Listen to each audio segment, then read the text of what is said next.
Bonjour mes chéris, dans cette nouvelle capsule vidéo ensemble avec vous, votre professeure et consultante personnelle et professionnelle, Soumaya Dlemi. Je suis à votre service dans cette période de confinement.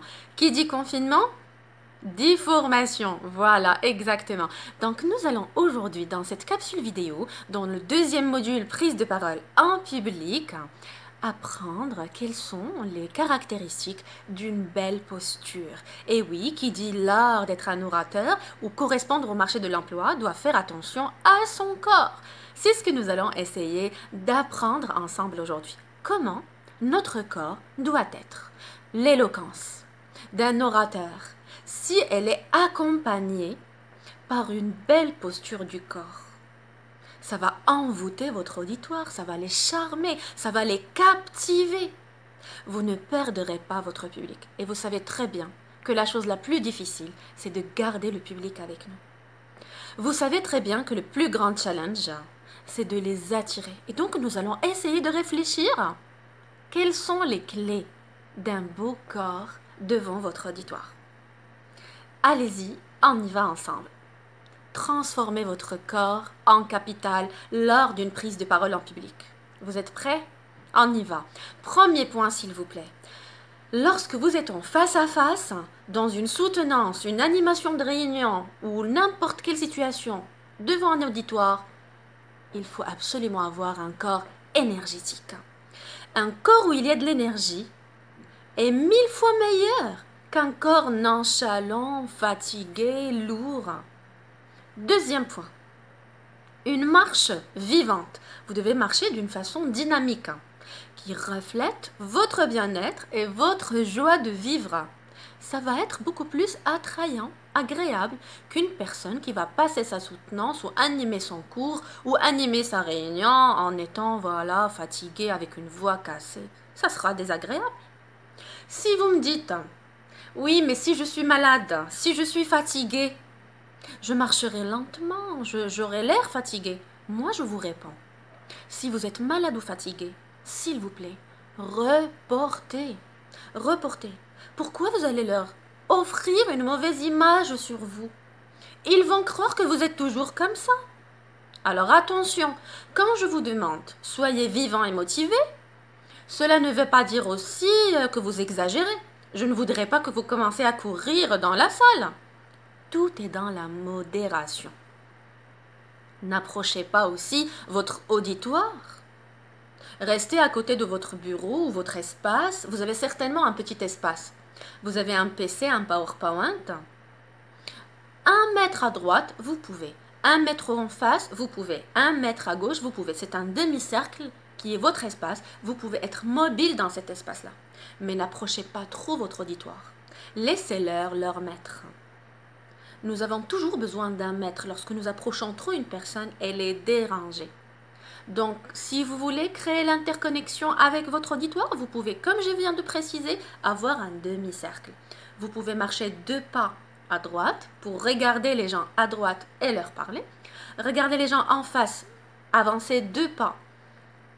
Voilà, vous connectez avec eux et après à gauche, vous avancez de 2 pas aussi et ça vous donne uniquement 1 mètre à droite, 1 mètre au centre, 1 mètre à gauche. Mais ne vous amusez pas à marcher et toucher l'auditoire, ça sera vraiment la catastrophe. Réussir ce face-à-face. Vous êtes dans la situation par exemple exposé, soutenance, PFE, réunion, présentation de l'état d'avancement dans votre jour J en bilan de fin d'année. Toutes ces considérations-là demandent la même chose. Restez debout. Ne vous asseyez pas, s'il vous plaît. Pour mieux gérer l'espace, conseil suivant, ne donnez pas le dos au public. Ils ont besoin de regarder votre visage, que vous puissiez vous connecter avec eux.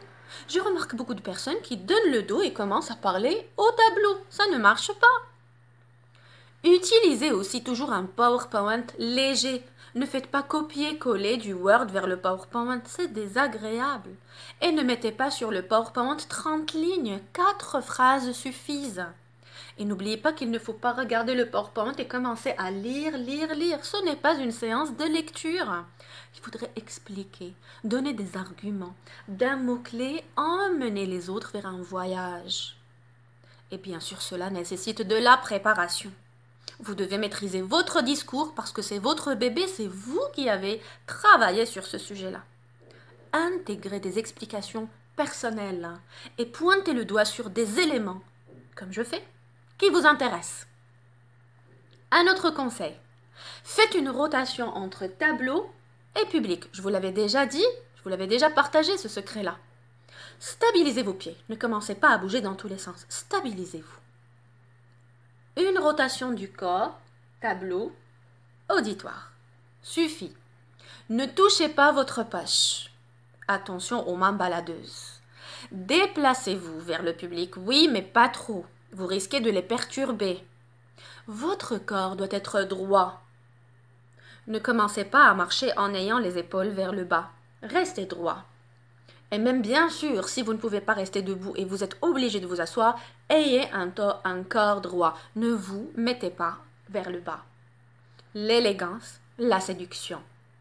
N'oubliez pas notre conseil, la tenue vestimentaire. S'il vous plaît, pas de jean dans une situation officielle. Je remarque même des personnes qui partent pour déposer leur CV et leur lettre de motivation pour décrocher un emploi avec un jean. C'est impossible. Pas de t-shirt, pas de jean. Ne venez pas aussi avec une tenue sexy, vous n'êtes pas en soirée. N'utilisez pas des couleurs trop tapantes à l'œil. Pas de couleurs flashy, du vert fluo, du jaune fluo, de l'orange fluo. Ça ne marche pas. Des couleurs qui vont par rapport à la situation. Et s'il vous plaît, une tenue qui vous permet de vous déplacer. Ne choisissez pas des choses très serrées par rapport à votre corps. Au lieu de vous concentrer sur l'objectif, vous allez vous concentrer sur l'aspect dérangeant de votre tenue. Par rapport à votre regard, regardez tout le monde et essayez bien sûr dans votre regard que tout le monde puisse se sentir concerné. Sinon, si vous ne regardez pas ces personnes à droite ou à gauche, ils risquent de ne plus vous regarder aussi. Pour les demoiselles, ne choisissez pas des talons aiguilles. Pourquoi? Surtout si vous n'êtes pas habitué. Parce que vous allez avoir mal, vous allez peut-être tomber. Et si vous n'êtes pas habitué, je le répète, vous allez être, au lieu d'être détendu, vous allez être coincé. Pour les personnes bien sûr qui sont habituées, là, il n'y a aucun problème. Voilà, j'espère que vous avez pu profiter de ces précieux conseils. Merci pour votre confiance et merci pour votre suivi. N'oubliez pas de liker et laissez-moi aussi des messages par rapport aux expériences passées que vous avez pu vivre. Je vous fais confiance, entraînez-vous à la maison pendant ce moment de confinement. Portez-vous bien et à très bientôt.